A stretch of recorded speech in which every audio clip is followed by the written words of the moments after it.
कक्षा 10वीं में आज हम सामाजिक विज्ञान में जो इतिहास है, ठीक है, उस पाठ का नाम जो है भारत और समकालीन विश्व पार्ट 2 के अंतर्गत हम भारत में यूरोप में राष्ट्रवाद पर हम पहले चर्चा कर चुके हैं, जिसके बिंदु हमारे फ्रांसीसी क्रांति और राष्ट्र का विचार, इस पर हमारी चर्चा हुई।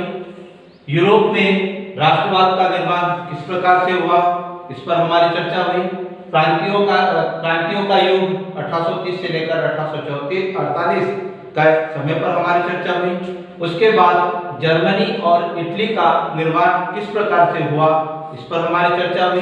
राष्ट्र की दृश्य कल्पना, इस पर हमारी चर्चा हुई और राष्ट्रवाद एवं समाजवाद पर हमारी चर्चा हुई।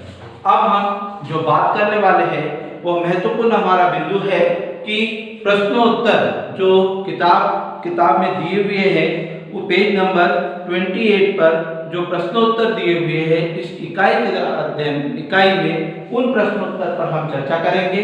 तो सबसे पहले हम चर्चा कर रहे हैं कि जुपेसेपी मैक्सिनी कौन था, क्या था, इस पर, क्योंकि ये टिप्पणी लिखने के लिए आएगी, क्योंकि इसमें दिया हुआ है। आप पेज नंबर 28 में देख सकते हो, पेज नंबर 28 का जो है उसमें आप देख सकते हो कि पहली जो लिखा है इसमें कि निम्नलिखित पर टिप्पणी लिखे।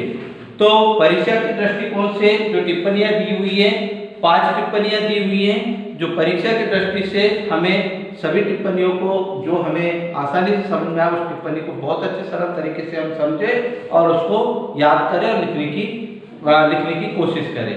तो सबसे पहले हम बात करते हैं जुपेसेपी मैक्सिनी। तो यदि हम टिप्पणी को याद करने के बारे में हम यदि जानते हैं तो कैसे याद कर सकते हैं, तो उसके बारे में हम मेन बिंदुओं को नोट करेंगे, ठीक है, कि जुपेसेनी जन्म कहाँ हुआ था, कब जन्म हुआ था, क्या थे, कहाँ के रहने वाले थे।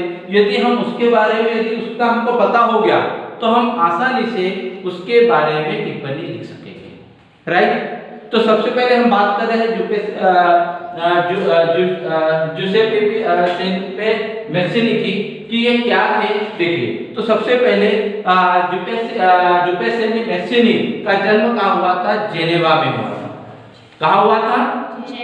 याद आप नोट करते जाएगा पॉइंट को कि मैक्सिनी का जो जन्म हुआ था वो जेनेवा में हुआ था। और कब हुआ था? 1807 में हुआ था। कब हुआ था?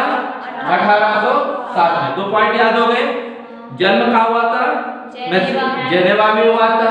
कब हुआ था? 1807 में हुआ था। इटली का युवा था और एक क्रांतिकारी था। कहाँ का रहने वाला था ये? परीक्षा में आए, खालिस्तान में आए कि जुपेसेपी मैक्सिनी कहाँ का रहने वाला था?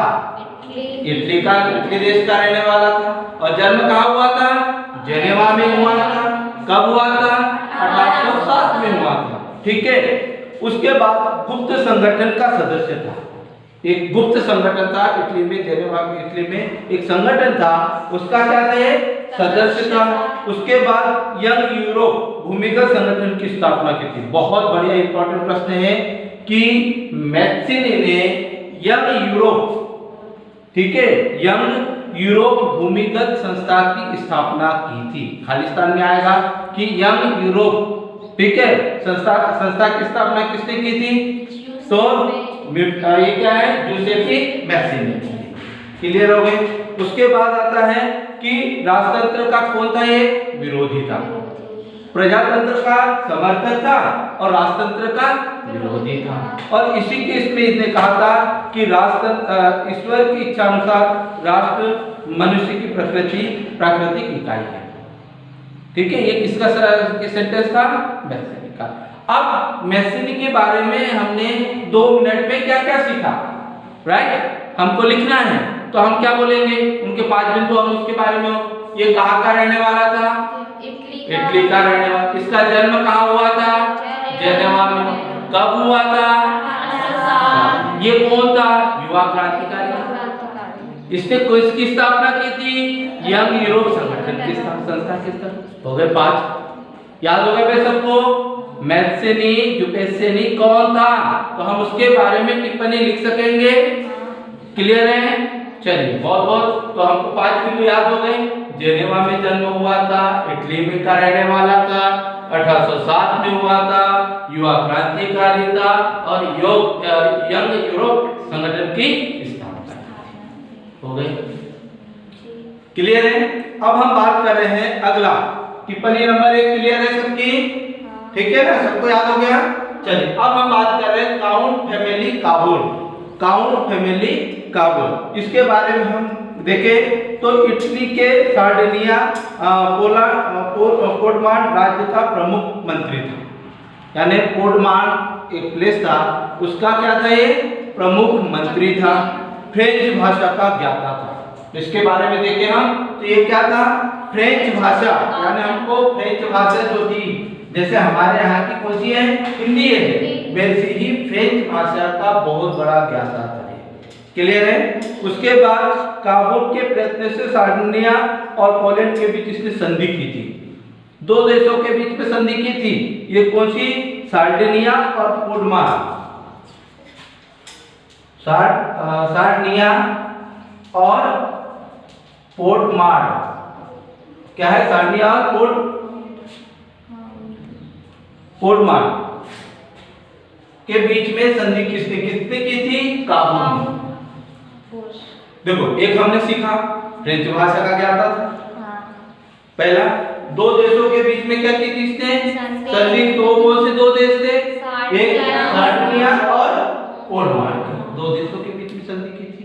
ठीक है, ये उसके बाद क्या था, इटली का, ये मतलब फ्रांस का फ्रेंच भाषा का ज्ञाता था। ठीक है, फ्रांस की सहायता से इसने 1859 में ऑस्ट्रेलिया को पराजित किया था। किसको पराजित किया था, ऑस्ट्रेलिया। ठीक है, कब क्या था, 1859 में, याद रखना। किसको पराजित किया था, ऑस्ट्रेलिया। ठीक है, और इटली के कई के प्रदेशों को एकीकृत करने के लिए आंदोलन किया था। यानी ये भी कहाँ का रहने वाला था, इटली। इटली के प्रदेशों को संगठित करके इसने क्या किया था, एक एकीकृत करने का काम किया था। हो गया? तो हम 2-3 आइडेंटिटी काबुल के बारे में याद कर सकते हैं। पहला क्या, ये रहने वाला इटली का था, इसने 2 देशों के बीच में संधि की थी। ठीक है, इटली को एकीकरण करने के लिए काफी प्रयास किया था। ठीक है, उसके बाद फ्रेंच भाषा का ज्ञाता हो गया याद इसके बारे में। चलिए अब हम बात कर रहे हैं फ्रैंकफर्ट संसद। देखिएगा ये भी टिप्पणी में है, फ्रैंकफर्ट संसद। क्लियर? तो फ्रैंकफर्ट संसद की बात करते हैं तो फ्रैंकफर्ट संसद क्या थी, ये हमारे दिमाग में चर्चा हो रही कि फ्रैंकफर्ट संसद क्या थी। तो जर्मनी में राष्ट्रवादी नेताओं का राजनीतिक संगठन था। ये फ्रैंकफर्ट संसद कहाँ की थी, जर्मनी की। याद रखना, कहाँ की थी, जर्मनी की। जैसे हमारे यहाँ पर कांग्रेस पार्टी है, भारतीय जनता पार्टी है, ऐसी ही जर्मनी में एक दल था फ्रैंकफर्ट संसद। याद रहेगा, उस दल मतलब एक राजनीतिक क्या था, एक संगठन था। फ्रैंकफर्ट संसद कहाँ का संगठन था, जर्मनी का था, और राजनीतिक संगठन ये संगठन था। उसके बाद फ्रैंकफर्ट संसद का नाम जर्मन नेशनल असेंबली। फ्रैंकफर्ट संसद का नाम क्या था, जर्मन नेशनल असेंबली।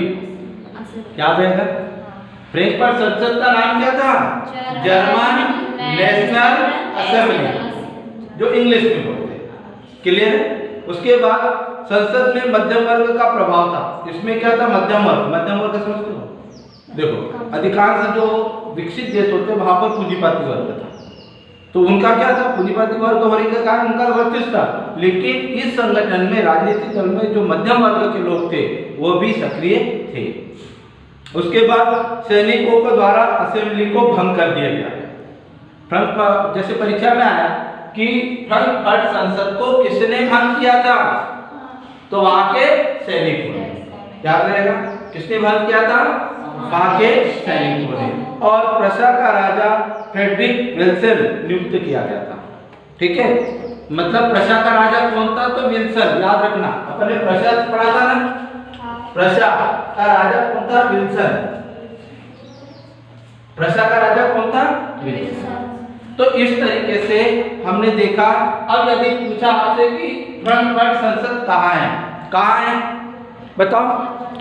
कहाँ पर है ये? जर्मनी में। ठीक है, फ्रैंकफर्ट संसद कहाँ पर है? जर्मनी में है। फिर उसके बाद फ्रैंकफर्ट संसद कहाँ की थी? इसका नाम क्या था? German national. क्लियर हो? तो आज हमने 3 यूपीएससी मैक्सिनी के बारे में पढ़ा, काउंट फैमिली काबुल के बारे में पढ़ा और उसके बाद फ्रैंकफर्ट संसद के बारे में पढ़ा। ये 3 जो मतलब ये टिप्पणी लिखने के लिए आएगी तो हमें इसके पॉइंट याद करना है। ठीक है।